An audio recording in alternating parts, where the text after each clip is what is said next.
are all set to go.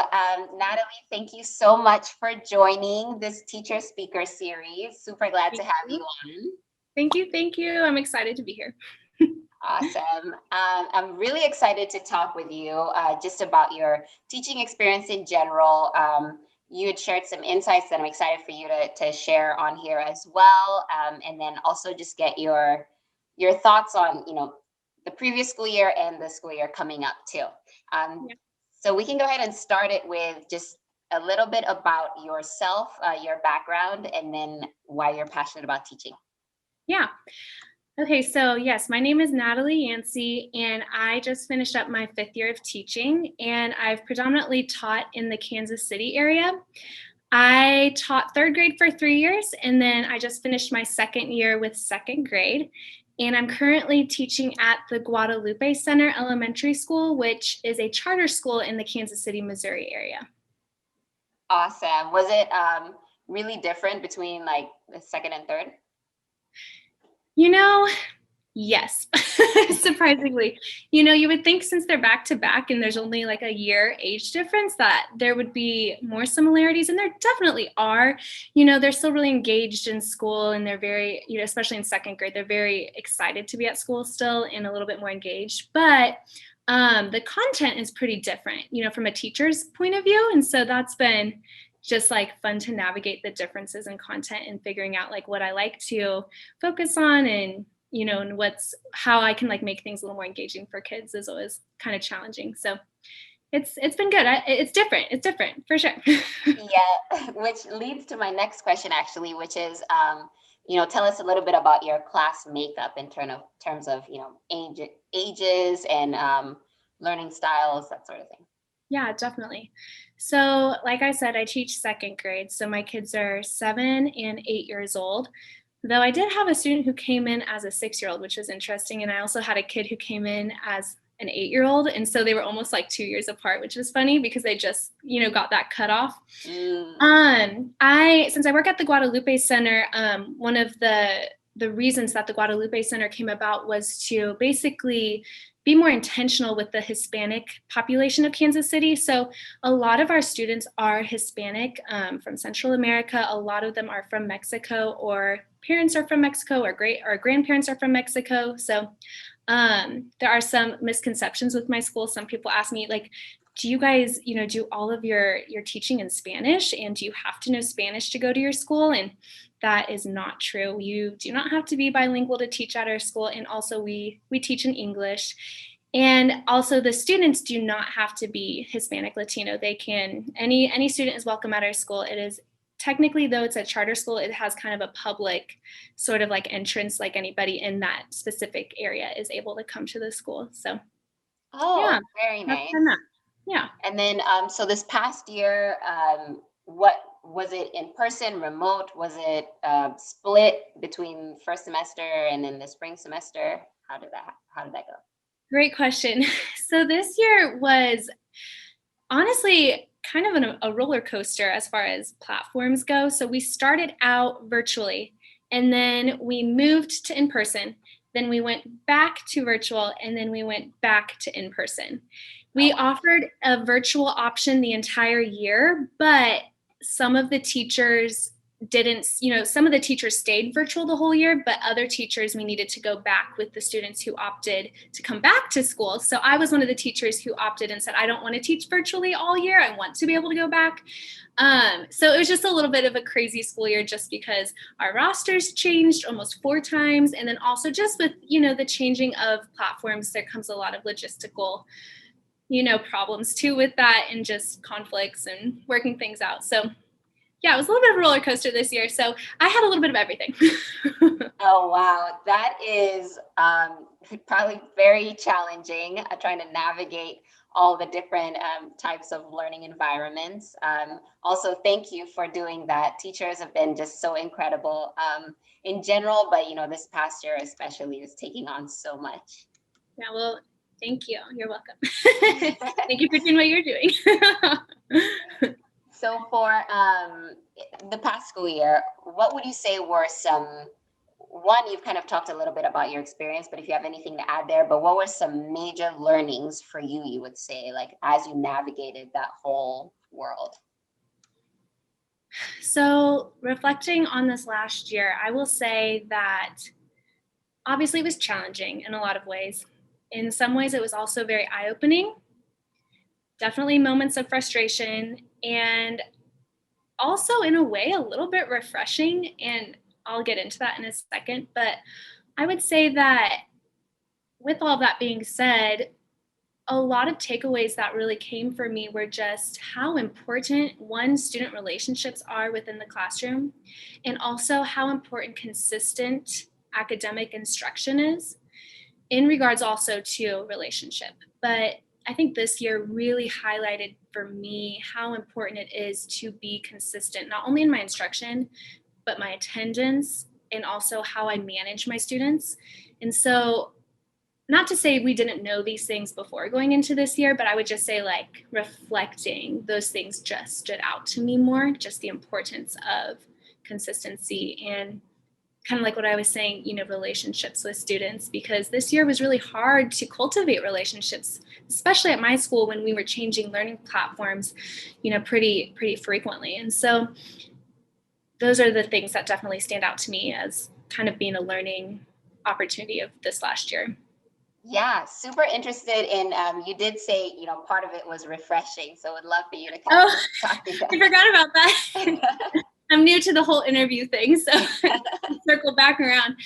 So the reason I said refreshing was because this was the first time in my life that I was outside of the classroom. I was working remotely. I was at home. I was literally in my bedroom teaching, 20 something second graders from essentially 5 feet from my desk. And so though that was challenging, it was also a little bit refreshing to just try something different, and try doing a job that I probably would have never, tried out for my own, self, because I'm very much a person who likes to be engaged with others. I like to be moving in the classroom. I would never want a job where I had to sit in front of a computer all day. And so I was given that this last year where I had to sit in front of a computer for almost half of my school year last year. And so it's a conflicting response, because like I'm saying, it's challenging, but it was also refreshing in the sense of I got to try something new. Also, part of my job was taken away, which is in one of the more challenging parts of my job, which is managing a classroom.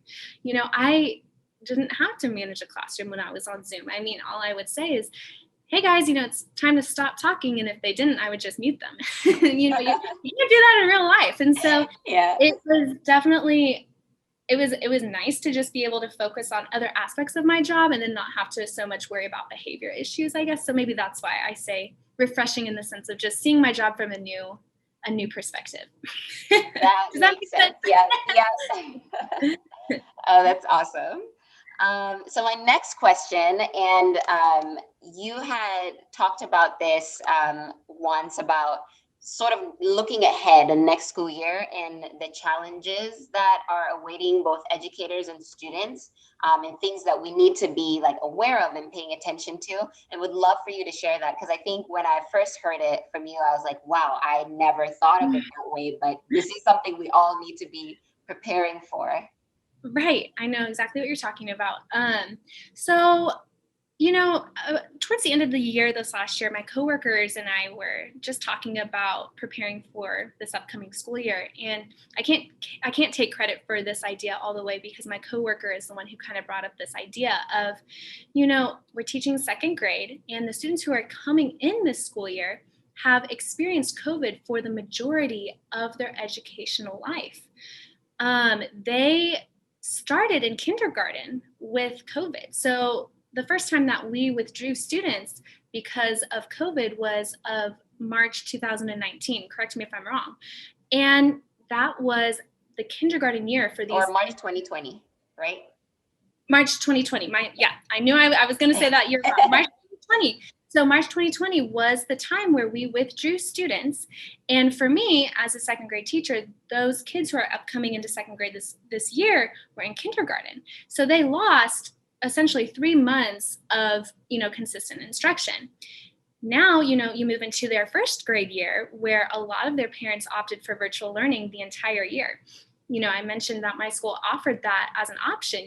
A lot of parents chose to keep their kids home the entire year, rightfully so. And that means that essentially some of my students coming into second grade this upcoming year will have not been in a physical school building since kindergarten. And we're talking about kids who are going to be 8 years old. So, just talking with my coworkers about, what are some new, challenges that we're going to be facing, knowing that these kids have not been in a physical school building. We of course want to be focusing on instruction and high expectations, rigor for our students, but I think there's going to be a lot of time at the beginning of the year where we're going to need to focus on, how do we do school? How do we line up? How do we sit at a desk for, 6 hours of the day? That's going to be, I'm sure, challenging in some ways. So I don't know if I hit on all of the things that you were kind of alluding to. Yeah, is there any other definitely. No, that just the thought of like kids coming into second grade, a lot of them coming into the classroom, physical classroom for the first time since kindergarten is, definitely there's a lot more that's going to go into getting them prepared and up to speed on things than maybe, we realize. I agree. Yeah. Definitely. So shifting gears to sort of your teaching in the classroom, would love to know sort of how you approach teaching a classroom with students that are at different levels of proficiency. If you see that a lot in your class, or if you're like, oh, they're pretty much all on the same grade level, like what have you seen in your teaching experience? So, yeah, and as a second grade teacher, for me, I do get a lot of students who are at different levels. It's very normal to have that. Second grade is kind of the year where a lot of kids are starting to kind of master reading in a way. I mean, they're not so much focused on the phonics part anymore. They're more focused on the comprehension part of reading. And at the same time, I have students who come in who still don't know their letters or still don't know their sounds. And so that's kind of, more literacy focused, but even, focus on math. I have some students who are really, masters at their basic addition facts and subtraction facts, and they're ready to, maybe move on to some foundations of multiplication. Whereas I have some students who are still learning how to count past 100. So it is quite a spectrum of learning needs in really any grade level, I would assume. So how I handle that a lot of the time is takes a lot of strategizing and also evaluating students and figuring out what are their needs and what is the best way for me to intervene, to fill this gap or this need that they have. And it's not perfect. And I think any teacher would be lying to you if they said they had everything figured out on how to reach such a variety of needs. But I think for me, it's just figuring out what is the problem, what is the gap, and how can I best fill that with an intervention. So that's kind of how I handle the different levels that come into my classroom. Gotcha.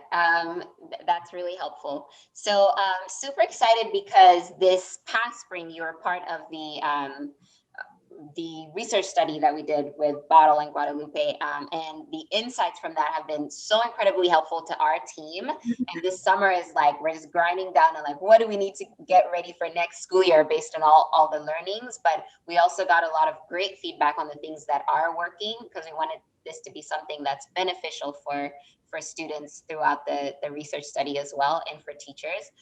So would love to hear your overall like experience with Boddle, and then how you implemented it with your class. Definitely. I am really excited about Boddle. It has been such a positive part of my day. Though we, don't use it every minute of the day, the time that we do use it, my kids are really excited. They're very engaged, and they desire to engage with the program. And so anyways, just saying that, I would just say very positive things about Boddle. How I use it in my classroom has kind of evolved as I've gotten to know the program a little bit better. But at first I was just using it as an app for students to use when they were finished with the work that I had assigned them in class. So for example, in math, we do our mini lesson and then I have them maybe work on a little assignment. And when they're finished with that and I've checked it, then they're able to go on to Boddle. Well, I started that, but then found out that my slower finishers weren't getting a chance to really use Boddle. And so I started using it in the morning when my students came in for the first time in the morning, just right away, grab your iPad for the first 10 minutes of class. Everybody has an equal opportunity to be able to engage with Boddle. And so that's how I used it a little bit more. And then as time, kind of continued to go on, I used it more and more as honestly kind of like a reward too. A reward like, hey guys, we did a great job in math today. Everybody, we're going to get 10 minutes on Boddle. And believe me, it works as a reward. Kids, I've never heard a student complain about using Boddle. No one has ever come up to me and said, oh, Miss Yancey, I really would rather, not do Boddle. They're all really excited to use it. And they love to come and show me the things that they buy at the store. And they like to show me the games they get to play after they finished completing the problems on Boddle. And so it's been a very positive part of my school day. Oh, that's awesome. That is super great to hear. I think what was really helpful too, I think the last time we spoke, you talked about like some of the, like for example, the live feed feature, which is there, but it's not really like, we need to highlight that more so educators know that those type of features are available. So getting that sort of feedback was really helpful for our team as well. Good. I'm glad I could help. You guys it's really hard to, find any issues with Boddle because it is such a great app. And so when you've asked for, criticism, I'm like, okay, I don't know because there's not a lot to criticize, I don't know. So I'm glad I could help. That is awesome. So I love that in the beginning, you talked about like engagement and keeping your students engaged, and kind of at that age they're still very like excited, which is great, to learn new things. What have been some of your strategies, both when you've been in the classroom and remote, to kind of keep students engaged during the learning process? Definitely. I think it takes a lot of creativity to keep students engaged. It also takes, and I know I've said this word a lot of consistency. I think when students know what to expect in the learning process, they're a little bit more apt to be engaged because they know like, okay, right now is the time where we do review, and now is the time where we do our mini lesson, and now is the time where we practice our fluency. And so yeah, with all that being said, I think I use a variety of different tools. I try to make things relevant to my students, whether that's talking about, things that they're interested in or engaging or incorporating those things into my math instruction. So, for example, this last year, the game Among Us was really popular. And so Yeah. I tried to like utilize a lot of those characters into our math slides, just trying to engage them a little bit more in our instruction. And also giving them chance to be physically engaged. So like standing up, sitting down, making an activity into a game. I mean, you can truly make any activity into a game if you're creative enough. And it's just really interesting how students respond so much more positively and more interested when you turn something into a game. And so I try to do that in my instruction too, whether that's like, okay, stand up if you think you know the answer, or everybody squat down if you think, the answer is wrong, and just making things more engaging. And so I will say along those lines that definitely Boddle is right up there with being very engaging, because it not only provides the critical, instruction that the kids need, it provides them with a chance to show what they know and then also reward them with an engaging game or activity that they get to do afterwards. So that's another way too, is like giving them time on Boddle has definitely kept them engaged too. So That's so great. Yeah. That's awesome. So one thing that we're implementing for next year is a diagnostic test, which would love to kind of hear your thoughts on that. If you think it would be helpful to implement, especially when you talked about if some students are going into a physical classroom for the first time, then also figuring out where their academic levels are is going to be important. Yeah. I feel like you already hinted at the answer, because I mean, you're right. Next year is going to be extremely important for us to take evaluations incredibly seriously. we are going to be facing a lot of challenges in the sense of figuring out what students need and where they're at. And so it is essential to evaluate them, and whether that's through, a diagnostic like you're speaking about, or through, kind of like an interview sort of style, however, people evaluate whatever kind of testing materials they use, it's going to be extremely important because it'll give us that data to go off of to figure out what our students need to be successful, and where those gaps are, and where their needs are. And so I'm really excited for the diagnostic because that will give me a lot of really helpful data to be able to really just conform my instruction to better fit my students' needs. So thank you in advance. And also, I love not having to create the diagnostic, because as a teacher, and we all of us teachers know that we have to create a lot of our own, assessments. And so it's really nice to have that provided. So thanks for doing my work for me. Awesome. We are super excited to get that launched and ready for our next school year. And so my last question is, what are you looking forward to most next school year? Oh, so many things. It's really funny because usually at the end of the school year, I'm ready for summer, because, it's been like I've worked really hard and I'm tired and I'm ready to take a little bit of a break. But this school year was probably the first year where I thought, I'm not ready for summer because I don't feel like it's done yet. I don't feel like it's over. I feel like I have more to give because this year has been very different and I haven't had the consistency of seeing my students every day. And so I am just really excited and hopeful that we are going to go back to more of a normal learning, environment. And so I'm excited and hopeful to see my students every single day, to see all of my students every single day, and to be able to just because of that consistency, be able to build, instruction easier, because this last year it was just really hard to build them academically, because we would see them for a couple of days and then not see some kids for some days. It was just very broken up. And so I'm excited to see everybody every day and just to be able to build those relationships more, on a regular basis. And I'm excited to have my little family every day. They're like my little family. So I'm excited to have them back. Definitely excited. Oh, that is awesome. I love that. Well, Natalie, thank you so much for joining this teacher series. It's always so insightful to hear from educators, especially like as we're working to build tools that are great for both students and teachers, and wanting to make sure that we're getting the feedback so that we're building something meaningful. Well, you guys are doing a great job, and I'm honored to be able to help out. So thank you guys for what you do too. Thank you.